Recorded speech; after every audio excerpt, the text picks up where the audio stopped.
So we are going to continue with the topics in chapter 6 that we were discussing. The next topic would be limiting reactants. So what we have done in last class, that is mass to mass conversions using mole ratios, will be used again here because that concept is needed to understand what is the limiting reactant concept. Okay, so before we do that, maybe I should just say this. When you guys do the homework, if you know that you have the lectures, I record the lectures and post it there, right? So when you are getting confused on concept, please do watch the lectures. That's the advantage of doing that. You can see what we did in class, how it is explained. Okay? And then try again. Don't just jump into any conclusion that, oh, the website is doing something wrong. I'm not trying to quote you, honey, because that's not what you said. But generally, I hear this complaint a lot. Oh, website is doing something. Website is doing something. 99.9% of the time, it's not the website. It's you who are not entering it right. There is some tiny mistake, something wrong. That's why it is marking it wrong. Okay? There was one person, not in this class, but last semester, who came and who bet money on me, to me saying that you can go check my work. I'm very sure I entered it right, but it is marked wrong. It's something wrong with the website. I went and I checked what he entered. Every subscript, you were supposed to put subscript when you write the formulas. He entered them as superscript. And that's why everything else was right. The numbers were right, but he entered them as superscript, and that's why it was marking wrong. But he was so...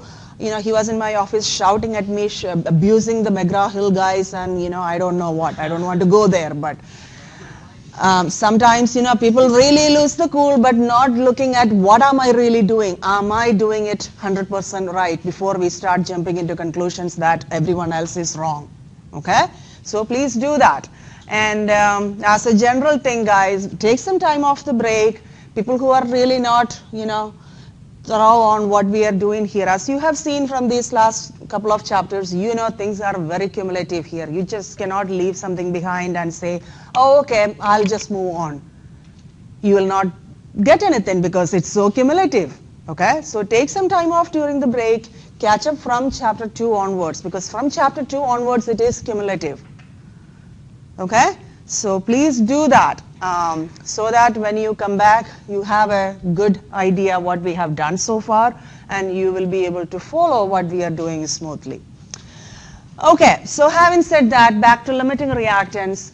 Now, whenever we mix two reactants, usually one reactant do not react completely because there is too much of it. Say, for example, here, we are mixing solid magnesium metal and hydrochloric acid. Here are two different experiments. Can you see in the bottom of the beaker some magnesium strips? Okay, so we have acid in the beaker and we put magnesium strips in there. This is the beginning where we put magnesium strips into the acid. This is after some time. As I said, two experiments, but in the beginning part we have only one picture, okay? You have to imagine this way. Acid, put magnesium strips. This is what we obtained in our first experiment. We see some strips left at the bottom, correct? We will assume that the reaction has completed because we don't see any more bubbles in this beaker. Not that this beaker is constantly bubbling. So we are assuming that the reaction is all done, and we still see some magnesium strips left in the bottom. What does that mean? The magnesium was not completely reacted because there is too much of it. Whatever is needed, it's reacted, and whatever is the extra stuff, that's left in the bottom. Now here is another beaker. Do we see any magnesium strips in the bottom? And that means whatever magnesium you put in, it has completely reacted, right? There was no extra magnesium. So we will assume actually the acid was in excess, or acid was more than what you needed. So this is actually the concept of limiting reactant. That is, when you mix something, one will react completely and the other one will be left out. Whatever is in excess will be left out. We will understand this concept very well using some day-to-day examples. But before that, the two terms, limiting reactant and excess reactant. As the word suggests, what do they mean? Limiting reactant is the reactant that reacts completely and therefore not present when the reaction is complete. Why it is not present? Because it is reacted completely. And excess reactant, as the word suggests, is the react that is present in excess, or there is too much of it. Therefore, at the end of the reaction, some of it will be left because there was too much of it. Okay? So those are the two words we would constantly use when we discuss limiting reactant. Again, since the limiting reactant reacts completely, its amount determines the amount of product that can form. This line is very important. We will come back to it again later. Okay? This is again going to be the heart of limiting reactant problems. Limiting reactant will determine the amount of product that can form. But first let us understand exactly what do we mean by limiting reactant. Let us consider the analogy of cheese sandwich. So to make a cheese sandwich, we need 2 slices of bread and a slice of cheese. I know some of you might use double slices of cheese, but here we are making only 2 slices of bread and 1 slice of cheese. That's our recipe. So let's say we have 12 slices of bread and 5 slices of cheese. How many sandwiches we can make? Only 5, right? So based on this reading what we just did, what is our limiting ingredient? Cheese. Because, how do you explain that? Why do you call cheese the limiting ingredient? You used up all cheese you have, right? And according to the recipe, it's not that in the first sandwich itself you put all the 5 cheese slices. No, according to the recipe, you made them and you used up all the cheese. So that is your limiting ingredient. And what is our excess ingredient? Bread, because if you had 12 slices of bread, one sandwich needs only 2 slices, so at the end you will be left out with 2 slices of bread. So that's easy, right? Nobody has any confusion on why do we call cheese the limiting ingredient and bread the excess ingredient. Let's look at one more time. The amount of limiting ingredient determines the amount of product that can form. Cheese is our limiting ingredient, the amount of cheese. Only 5 slices of cheese we had. Therefore, we could make only 5 sandwiches, which is our product in this case. Okay, here is one more example from your book itself, construction of a model solar car.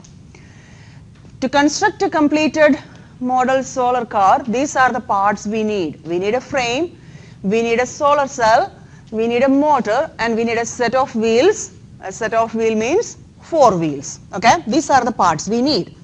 Now, let's say these are the items available to us. We have 1, 2, 3, 4 frames, 1, 2, 3, 4, 5 solar cells, 6 motors and 3 sets of wheels. How many completed cars we can make? Only 3. Nobody has confusion on that. Why? Because we have only 3 sets of wheels. So when you make 3 cars, you are running out of your wheels, right? So you cannot make any more completed cars. So in this example, what do we call the wheels? Our limiting part, right?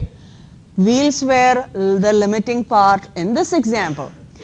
Everything else is excess because we have extra, as we say.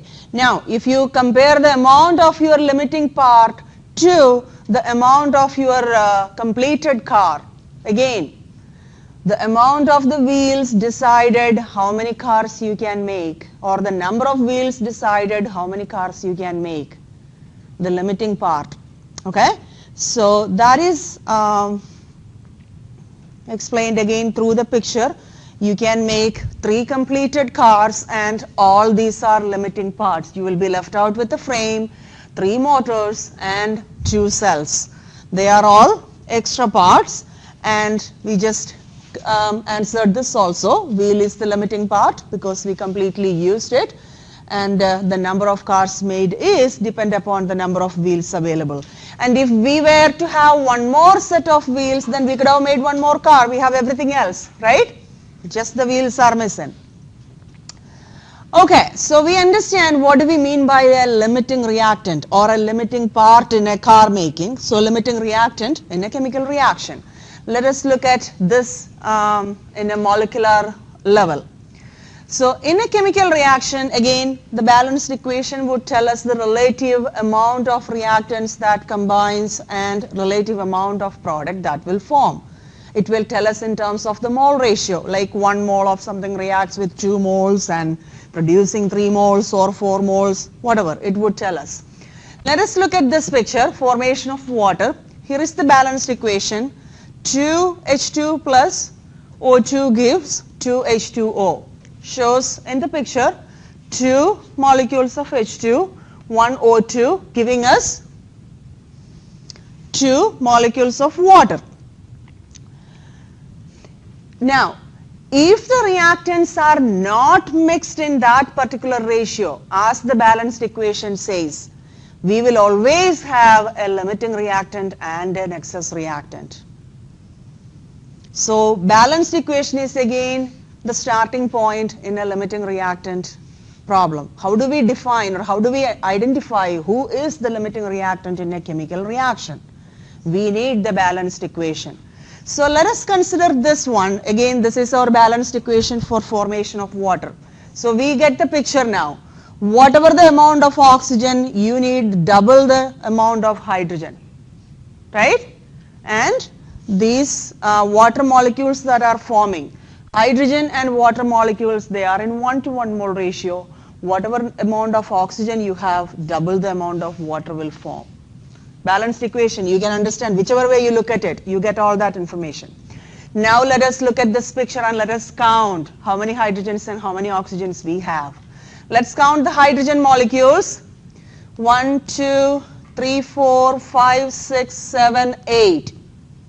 Okay, somebody note it down. 8 H2s. And then we have 1, 2, 3, 4, 5 O2s.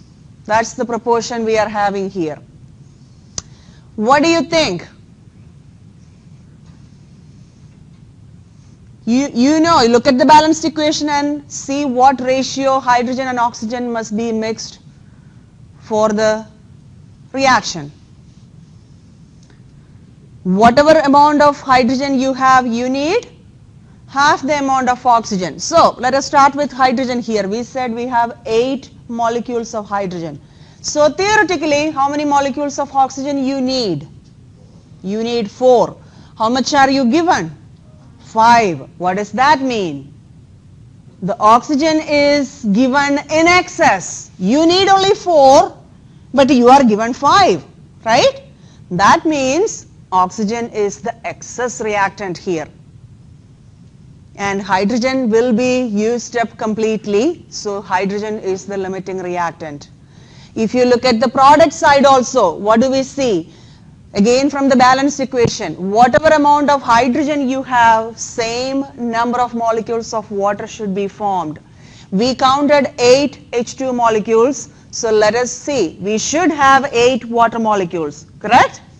We have 1, 2, 3, 4, 5, 6, 7, 8. We do have 8 water molecules. Now, we needed only 4 oxygens, but we had 5. So 4 of them reacted, and whatever was that excess oxygen is left out at the end of the reaction. That is this 1 O2 molecule you are seeing. Make sure before I go to the next slide, you understand whatever I just said. Again, kind of, talk to yourself looking at this picture. Make sense? So far what we said? So the balanced equation is the key. That will tell you what ratio you should have. All you need to do is check whether things are given in that ratio or not. That will tell you who is in excess, who is limiting. Let us look at another picture now. Same formation of water. Who is the limiting reactant? Who is the excess reactant? We have to figure out that. Once again, let us count the number of hydrogens and number of oxygens. We are going to count the hydrogens. So 1, 2, 3, 4, 5, 6, 7, 8. We still have 8 hydrogens. How many oxygens we need for 8 hydrogens? 4. Do we have 4 in here? In this picture, we are given only 3. Okay, what does that mean? Who is in excess, who is limiting here? We will say oxygen is limiting this time, right? And hydrogen is in excess. So it's the same reaction. Oh well, the reaction is given at the top. So you get the ratio once again here. Whatever amount of oxygen you have, you need double the amount of hydrogen. So if you have 3 molecules of oxygen, you need 6 molecules of hydrogen, correct? But you are given 8. So hydrogen is in excess, oxygen is limiting. So now you tell me how many water molecules, or complete the picture. How many water molecules I should see, and what else I should see, how many of them I should see.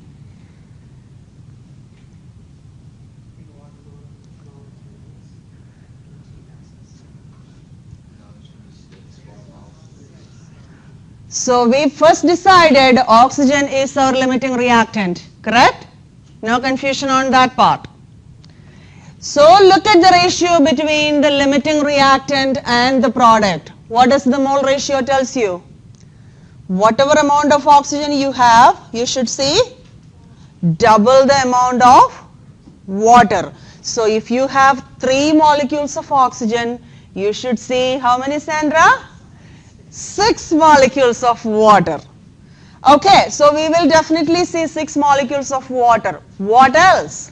What else we will see? Think about your excess reactant. Whatever excess reactant you have, or whatever is not reacted, that also will be left out. So we decided already hydrogen is our excess reactant. But how much hydrogen will be left out? 2 H2 molecules will be left out. How do we figure that out? All ratios are in here, guys. So once again, oxygen, whatever amount you have, you need double the amount of hydrogen. So if you have 3 molecules of oxygen, how many hydrogens you need? 6. You are given 8. So 6 of hydrogen will be used and the 2 will be left out. So if you were to complete this picture, don't worry, I'm not going to draw that. I'm just going to write down what you would see. You would see 6 H2O molecules and 2 H2 molecules. That would be your after picture. We are all able to follow this? Okay. So this is explaining that we are using this molecule ratio to decide who is excess, who is limiting. As we just counted, 8 H2 molecules will need only 4 and we are given only 3, so that is your limiting and H2 is in excess. So we are going to do this calculation. This is just to understand the concept. We are going to take that into a calculation, like when you are given just the amounts in grams. How do you figure out who is the limiting reactant, and then how do you figure out how much product will form? Okay, so here are the steps. We are just going to read this in words. When you read this in words, it may not really be crystal clear. Don't worry. When we do the problem, you can go through the concept and it would be good. So calculate the amount of one reactant. We'll just say A and B are our reactants. Then calculate the amount of one reactant needed to react with the other reactant using the mole ratio from the balanced equation. So every limiting reactant problem again starts with a balanced equation and mole ratios, which we did in last class. See, again we are back to that cumulative stuff. Okay? So we need the balanced equation and mole ratio to start. Now, after figuring out how much you need of one reactant to react with the other reactant, that is all theoretical calculation. You are going to compare what you are given in the problem, the actual amount, and what you calculated. There could be three cases. If the calculated B is the actual B, which is given in the problem, then we would say there is no limiting reactant. Actually, both A and B will react completely because that is given in perfect proportions, as the balanced equation says. That is a very rare case, let me tell you that. Okay? Most of the reactions in universe which are occurring naturally, as well as the reactions we perform in lab, we always will have one limiting reactant, everything else in excess. That's the way we design experiments. This is a very rare case, or can happen only on paper. Okay? So these are the two cases which we will encounter most of the time. If the calculated B is greater than actual B, then B is the limiting reactant. Only B will react completely. Whereas the calculated B is less than the actual B, then the other reactant is the limiting reactant and only A will react completely. So those are the two cases you will find. Once again, when you read like that, calculated, actual, B, A may not be very clear, but when you do a problem, you will see how this will turn out. Okay? So we are going to do some examples. Here is, first we will do this in mole scale, just to understand the concept, but then remember, in lab, we always measure mass, so we have to take it to the mass scale. But let us just do that in mole scale first to get the concept. Here is the balanced equation for the reaction of phosphorus and oxygen gas to form diphosphorus pentoxide. Again, every limiting reactant problem, I will give you the balanced equation, because if you did something wrong while balancing, your entire problem will go wrong. I don't want that. Okay? So I will give you the balanced equation. So here is the balanced equation. Now first we are going to decide, how do we decide who is the limiting reactant in each of these sets. So there are three different cases, three different amounts of each of those reactants we are mixing. In each case, who is the limiting reactant? That's what we will do first. So let us start. Let me get the pen and ink ready.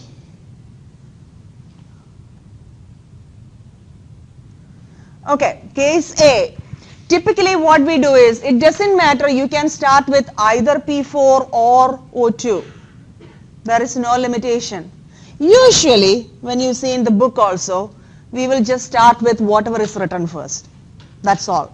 Again, no such rules, okay? You can start with either one of them and figure out how much of the other you need. So I would also just take out, whatever is written first, I'll just pick that. So I'm going to pick up P4. I have, how much P4 given me in the first case? 0.50 moles of P4. I'm going to calculate, I'm not even going to look at how much O2 I have at this point, okay?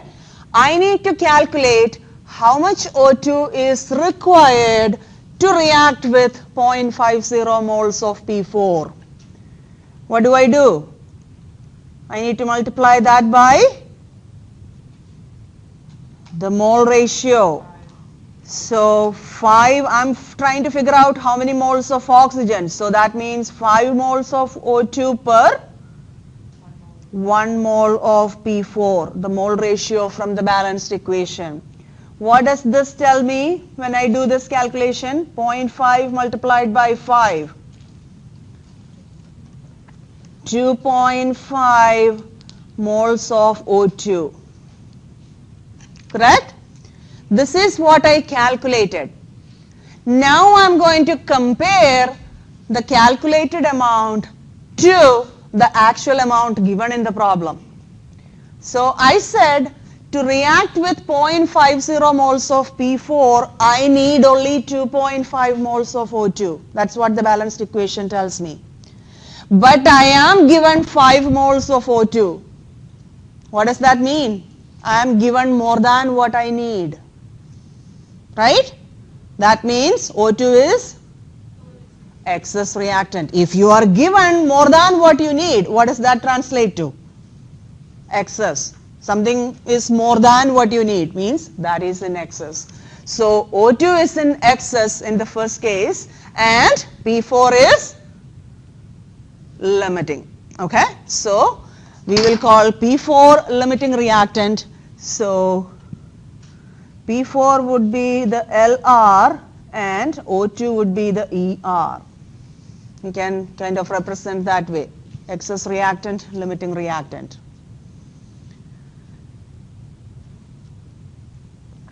Make sure you follow, ask questions when we are doing this if you are not following. This press the question, Why P4? why P4? Why not 4P? Okay, that's your, okay, no. That I will tell you because phosphorus exists in two different forms. One is P4, 4 of them together, and another one is P8, 8 of them together. Those are the two naturally occurring states of phosphorus. So I wouldn't see just P anywhere? No, it doesn't exist alone as P. It's like, you know, those diatomic molecules like H or hydrogen or oxygen or chlorine, they don't exist as just single atom. We say they always exist as diatomic, right? Like that, phosphorus is one of these, you know, either 4 or 8. That's how they usually exist. That's why it is written as P4. Yes, it's not because, you know, I just felt like having 4 of them together. No, that's the naturally existing state of phosphorus. Okay? All right. That was an easy question. Everything else is clear?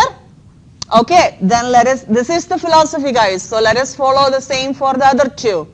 Pick up the first quantity and calculate how much of the second one you need using the mole ratio. Then compare that amount to the actual amount given in the problem. Then it's a logical question. Am I given what I need, more than what I need, or less than what I need? That will tell you who is limiting, who is in excess. So in the second case, I have 0.2 moles of P4. Again, I'm going to figure out how many moles of O2 I need. Same mole ratio, 5 moles of O2 per 1 mole of P4. What would this tell me? 0.2 multiplied by 5. 1. So I need 1 mole of O2. Now let me see what am I given. I am given 1 mole of O2. Correct? What does that mean? This is that rare case, as I said, the calculated amount is the same as the actual amount. So in this case, we will say nobody is limiting or nobody is in excess. They both will react completely. Again, this is a very rare case. You will not see this most of the time. So here, no limiting reactant or excess reactant. Both will react completely. Let's do the last one. We have 0.25 moles of P4. Again, figure out how many moles of O2 we need. 5 moles of O2 per 1 mole of P4. How many moles of O2 we need? 1.25 moles of O2 required. Now let us see what are we given in the problem. Are we given 1.25 moles of O2? No, we are not. We are given only 0.75. Now use the logic. How does that translate? It is limiting.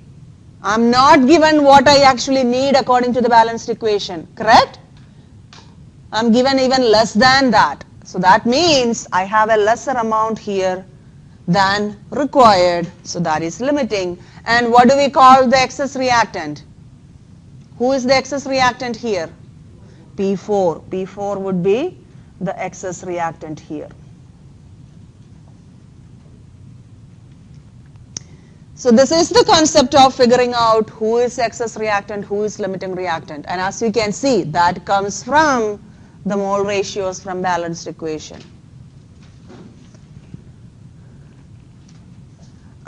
These are the answer slide which explain what we just did, those three cases. We have another equation. N2 plus 3H2 gives 2NH3 is our equation, as I said, balanced equation. Identify the limiting reactant when the following are mixed. So once again, we are given two sets of quantities. We have to figure out who is limiting in each of them. Then this time we will see how much product that will form also. So we will limit the limiting reactant to the product. Let's do the first one. Again, picking up the first quantity, I am given 2 moles of N2. How many moles of H2 I need? 3 moles of H2 per 1 mole of N2. So how many moles of H2 I need? 3 times 2? 6 moles of H2 is needed. Now let me see what am I given in the problem. How much am I given here? Only 5. What does that mean? H2 is the limiting reactant. So here your H2 is limiting reactant and N2 is excess reactant. Everyone is good? Okay, let's do the second one. Let me do that over. So this was A. Let me do that over here because I see a lot of space over the top. So this time I have 3.10 moles of N2 and I need to figure out how much hydrogen. So once again, same mole ratio, 3H2 per 1 N2. So 3.10 multiplied by 3. 9.3. So I need 9.3 moles of H2 to react with 3.1 moles of N2. Now let me see what am I given. I am given 10.2 moles of H2. I need only 9.3. I am given 10.2. That means H2 is in excess. So this is the excess reactant and this is the limiting reactant.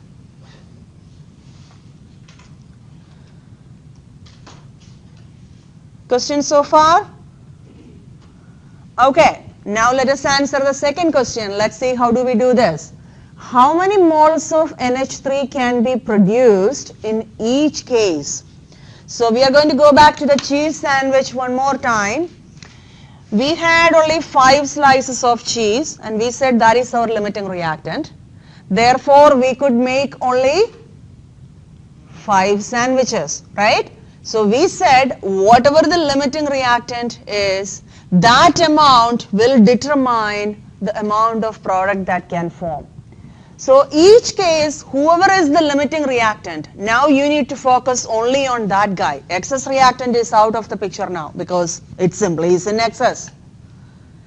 Now we are going to focus only on the limiting reactant and the product because limiting reactant will decide how much product can form.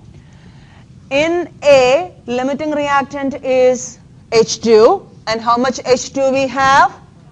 5 moles of H2. So in the first case, that 5 moles of H2, your limiting reactant, this will decide how much ammonia that can be formed. So if you have 5 moles of H2, how many moles of ammonia will be formed? Again, calculate that using the mole ratio. What mole ratio I will use here? 2 moles of NH3 per 3 moles of H2. The mole ratio between the product and the limiting reactant. So moles of H2 goes away, and this will tell you how much ammonia will be formed in the first case. So 5 times 2, 10 divided by 3. 3.33. So in the first case, 3.33 moles of ammonia will be formed. So once you identify the limiting reactant, guys, just focus on that. As I said, pick up that amount and use the appropriate mole ratio. The mole ratio between product and the limiting reactant. So in the second case, who is your limiting reactant? N2. How much N2 you have? We have 3.10 moles of N2. Again, multiply that by what mole ratio? 2 moles of NH3 per, what should be my denominator? 1 mole of N2. Yes, pay attention. You need the product and the limiting reactant. Those are the two things you are connecting now. So 3.10 multiplied by 2. 6.2 NH3. So 6.2 moles of NH3 can be formed in the second case. This is basically the everything. This is the limiting reactant problem. Now all we are going to do is, since we are not given mole quantities directly in an experiment or in the lab, we cannot measure mole quantities directly. We will have masses. What do? Convert the mass to moles and then do this. In the end, if the question is asking how many grams of ammonia can be produced, convert those moles of ammonia to grams of ammonia. Those are the only 2 more side steps which we have been doing from chapter 4. You need to add to this problem. That will complete the limiting reactant problem. So as you can see, the heart of the problem still is balanced equation and the mole ratios. Okay? Everything else is just building muscles around the heart. My biology is so weak, guys, so don't laugh at me. Okay, let's have a clicker question.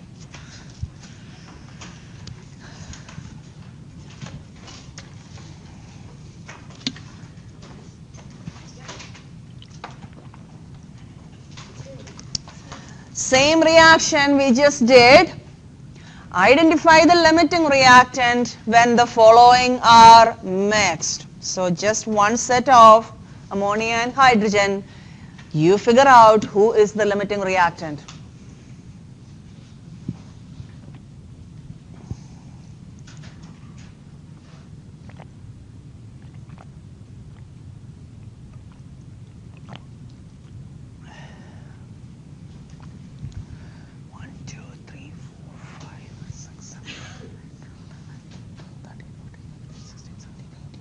All of you have clickers? Okay.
Finish it by 3:30.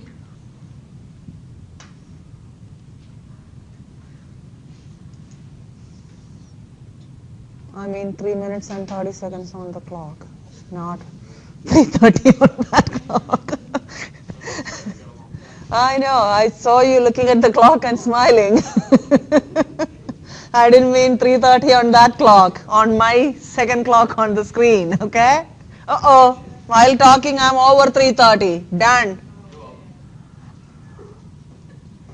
Come on, I'm seeing only 17, guys. Okay. All right, I have 2.5 moles of N2. How many moles of H2 I need? 3 moles of H2 per 1 mole of N2. So basically 2.5 times 3, which is 7.5 moles of H2 needed. Now I'm going to check what am I given. I'm given only 6.5. What does that mean? H2 is limiting and N2 is excess.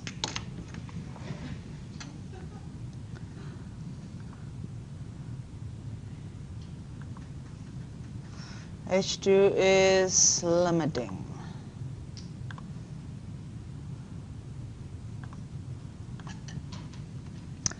Okay, now as I said, the same concept, because we don't have an instrument which would measure us moles and tell us how many moles needs to be mixed, we have to do mass scale problem, because we can measure only grams of the reactants and see which one is limiting, which one is excess and all that. So we are picking up a different equation here. 2 moles of aluminum plus 3 moles of chlorine forming 2 moles of, this is supposed to be an arrow, aluminum chloride. Here, assume 0.40 grams of aluminum is mixed with 0.60 grams of chlorine. So both are given in grams. We are going to do the same problem. We will identify who is the limiting reactant. Then we will calculate what is the maximum amount of aluminum chloride, the product, that will form in grams. Okay? So, heart of the problem remains the same. We just have to add 2 additional steps, one in the front, one in the end. What is the first step we are doing here?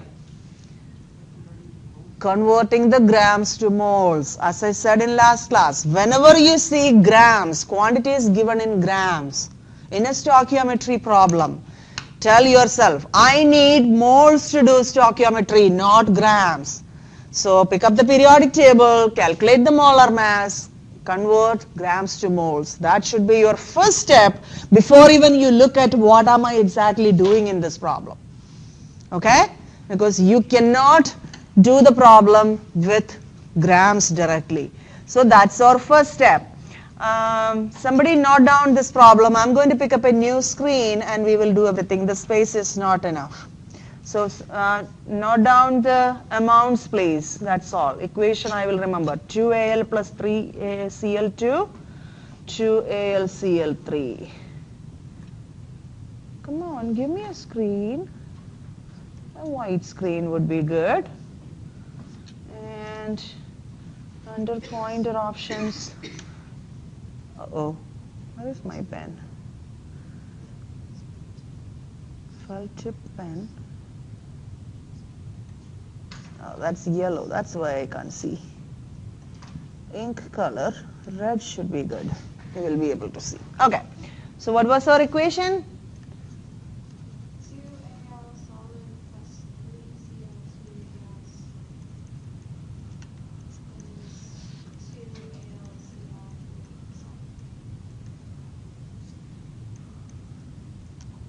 And the quantities, please. Aluminum was 0.40 grams and chlorine was 0.60 grams. And we had 2 questions. Our first question was, who is the limiting reactant?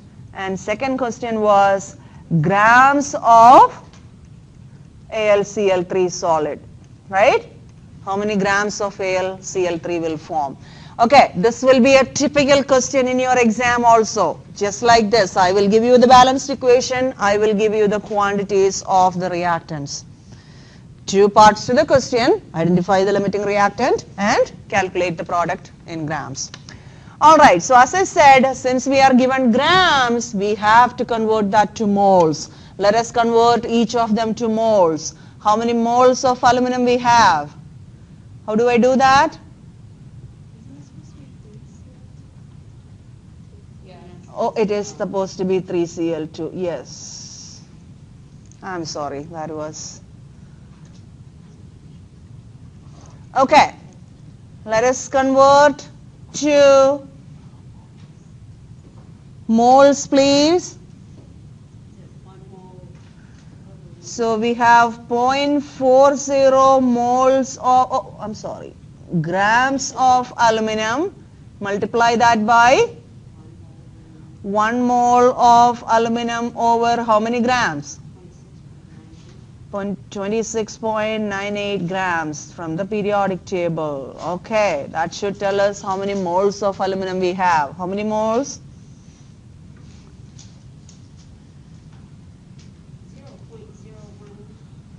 0.015 moles of aluminum, and let's do the chlorine also.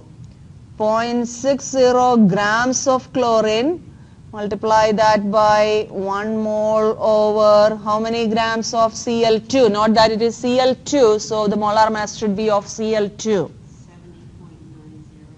70.90, 2 times molar mass of Cl. So that will tell us how many moles of chlorine we have. How many moles of chlorine we have?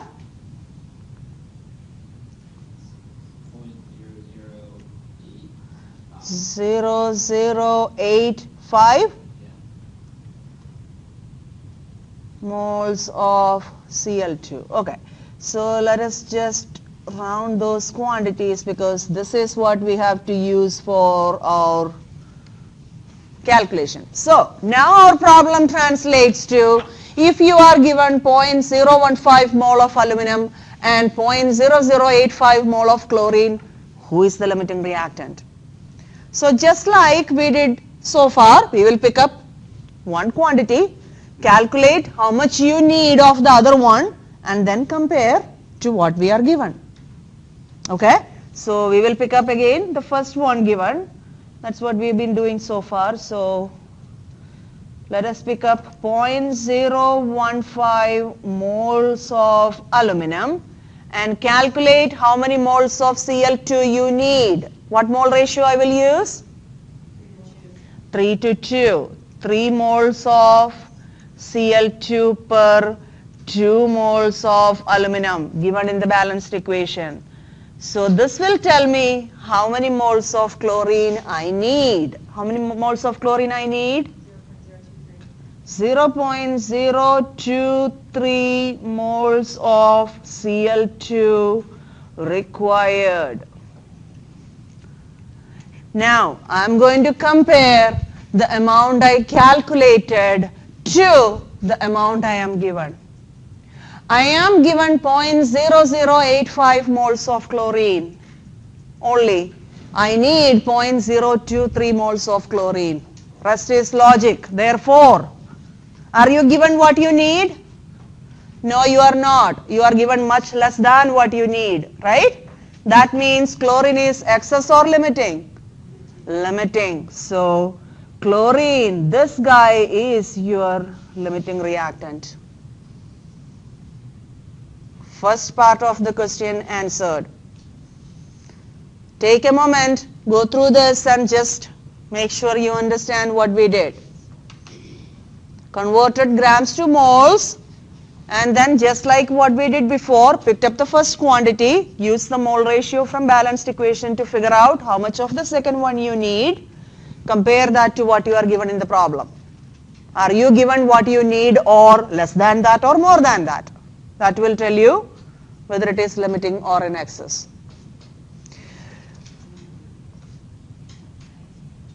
No questions so far?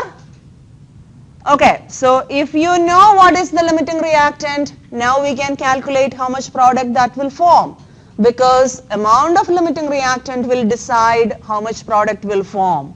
So how much limiting reactant we have? 0. Again, pay attention here. One common mistake I have seen in the past. People will identify the limiting reactant correctly, but when you do the calculation, mistakenly they use this moles of chlorine. Okay?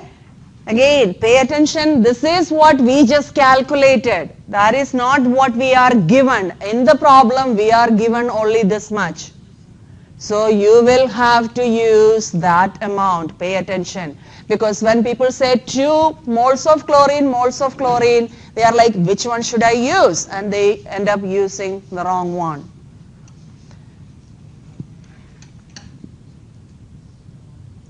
Take a moment to grasp what I just said. Is it clear?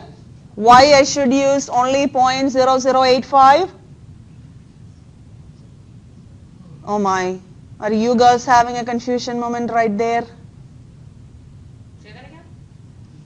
Did you just say you're using 0.0085? I should use only 0.0085 to do my rest of the calculations. I must use it. Oh, okay. I said I should not use this anymore. Right. Okay? Because that is just is required. But what is my limiting reactant? Or the amount of limiting reactant given to me is only 0.0085. So, where is my pen? Okay, right here. So, now the second part of the problem. So, 0.0085 moles of chlorine, which is my limiting reactant. Figure out how much aluminum chloride you can form. What mole ratio I will use? 2 moles of AlCl3 per 3 moles of Cl2. Okay. That will tell me how many moles of aluminum chloride I can form. Is the question asking how many moles of aluminum chloride? No. The question is asking how many grams of aluminum chloride. So I need to do one more step. What is that? Transferring the moles to mass using molar mass of aluminum chloride. Yes. So that would be my next step. So calculate molar mass of aluminum chloride, please, using the periodic table. 1 aluminum and 3 chlorines. Somewhere around 140. I mean rough calculation. How much? 133.33 sounds good.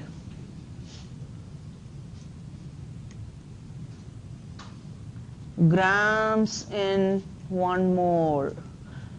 Grams of AlCl3. So moles and moles will go away and your answer will be in grams. So finish that calculation, please. How much aluminum chloride we can form?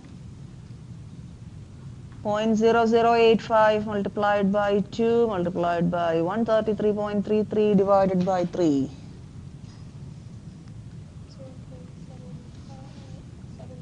0.76 grams.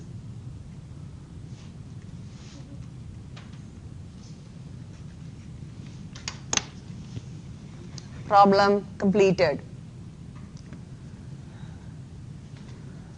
So once again, I'm going to walk you through the problem. So we were given the balanced equation. We were given both reactants amount in grams. Pay attention there, in grams. We had to answer 2 questions. Who is the limiting reactant? And then how many grams of the product that will form. So in stoichiometry, balanced equation do not give us a mass relationship. It gives only mole relationship. So the first step is converting both grams to moles using molar mass taken from the periodic table. So you converted aluminum and chlorine to moles. Then, as we did so far, anything, you can either start with chlorine and calculate how much aluminum you need, and then that way also you can figure out who is limiting and who is excess. If you did the calculation correctly, it will not change. Again, you picked up the moles of one reactant, calculated how much of the other reactant you need, and you calculated that you need 0.023 moles of chlorine to react with 0.015 moles of aluminum. Now you are comparing what you need to what you are given, and you see that you are given much less than what you need, meaning thereby that is your limiting reactant. If you are given less than what you need, that becomes your limiting reactant. If you are given more than what you need, that becomes your excess reactant. So connect that into your logic. Less than or more than, limiting, excess. Once you identify the limiting reactant, that amount only, just focus on that amount only. Don't get here and there and pick up, oh I see another mole here, don't do that mistake please. Focus only on that amount, limiting reactants amount, and start with that. That will determine how much product that can form. And now you need the mole ratio of the product and that of the limiting reactant. That will give you how many moles of the product that can form. But the question is asking how many grams of the product that can form. So one last step where you will convert moles to mass using the product's molar mass. That is all about limiting reactant problem. So there the problem is all, this mistake, I cannot correct it, but see the mistake here? All of a sudden they got O2. It's supposed to be what? Cl2. And there the problem is being complete. Oh, I'm not doing percent yield today. Let us, if you have book, we can actually do one more example from the book if you guys want to do that. That would be better than starting a new topic. Do one more problem of the same. Can I borrow your book? Oops. You need that for later. Chemistry is heavy, isn't it?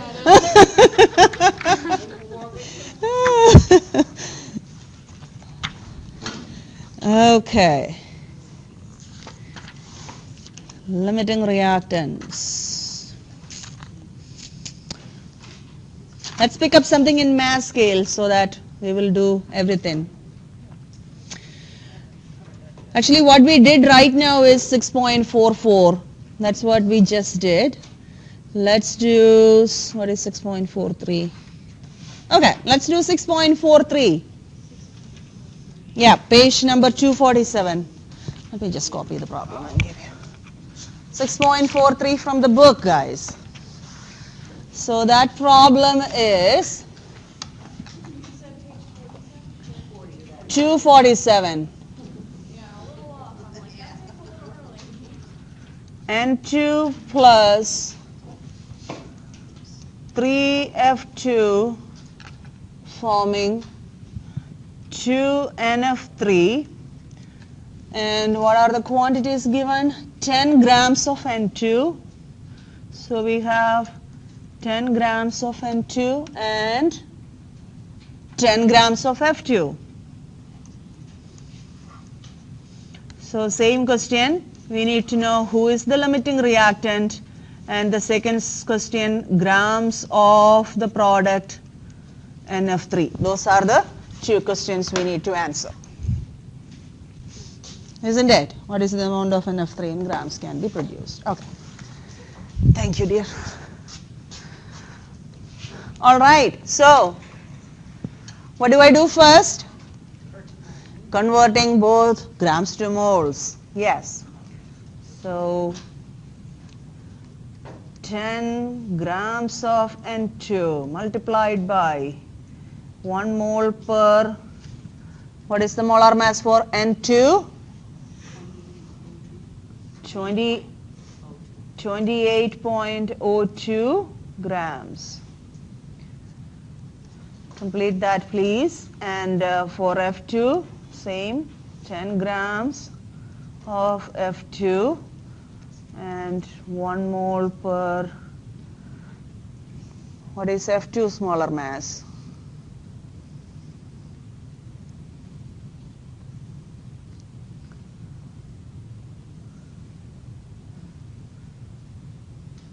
Somebody help me. It's 19 for X, so it'd be 38 for, So 38? yeah. Okay. All right. Now, what do I get answers for each? 0.263 for that too. For F2? Yeah. 0.263 moles of F2, and how many moles of N2 I have? 0.357. 357 moles of N2. Okay, now let us mark the moles because that's what we need to use for our next step. What is my next step?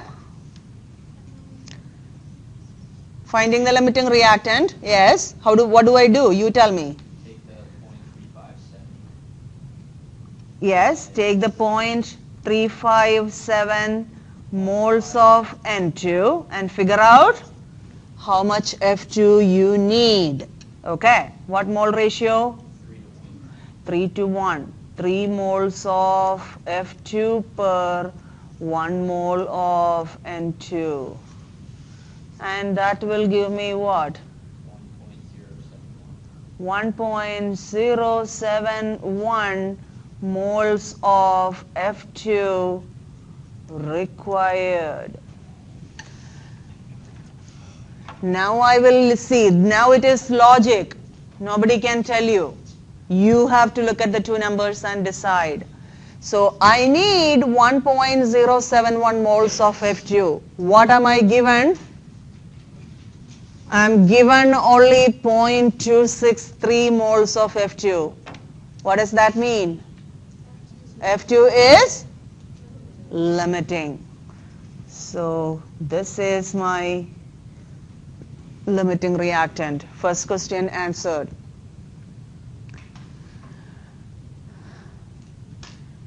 Okay, now I need to figure out how many grams of NF3 will form. Which quantity I will use? Yes, the limiting reactants quantity, the given limiting reactants quantity, which is 0.263 moles of F2. That's my limiting reactant and that's where I'm starting. Okay, figure out how many moles of product that can form. What is the mole ratio, please?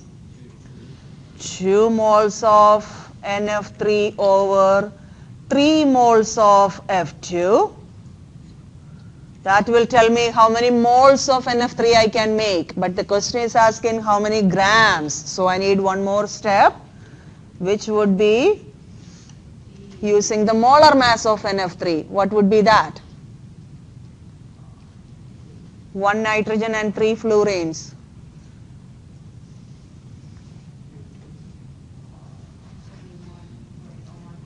How much? 71.01 grams in 1 mole. This is NF3. Okay, now this will tell me how many grams of NF3 I can make. So 0.263 multiplied by 2 multiplied by 71.01 divided by 3.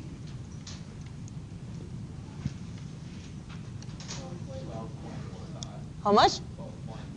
12.45. Let's make sure we have the significant figures right. How many sig figs we have in the beginning? 3. So we want only 3 sig figs in our answer. 12.5 grams of NF3. I think that's an odd numbered problem. You want to check your answer in the book? You can do that. So we will stop right here and we will pick up the topics, rest of the topics when we come back. Expect your exam to be in the second week when you come back, okay? So make sure you will take some time during the break and revise everything you have done so far. What? Is there? Yeah, I think the chapter 5 is due today at 5. Alright guys, have a great vacation. Don't forget everything when you come back. That's my only request. It would be very hard if you forget everything. So take some time and review.